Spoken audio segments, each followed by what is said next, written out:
George जितेबाला Aldous Huxley को Nobel पुरस्कार मिलला साहित्य पाई। आल्डस हक्सली होचुनी इंग्लिश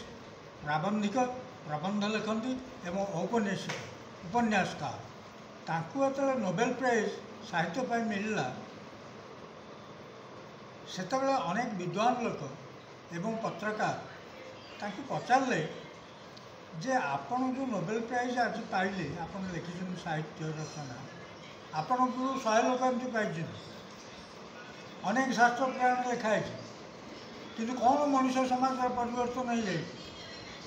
मनुष्य कौन परिवर्तन हो जाए हक्सली कहले एतक जदि सब शास्त्र पुराण साहित्य लेखा न होता तमें आज ये ठिया न था गणर गुरुता श्या रामचंद्र की जाए।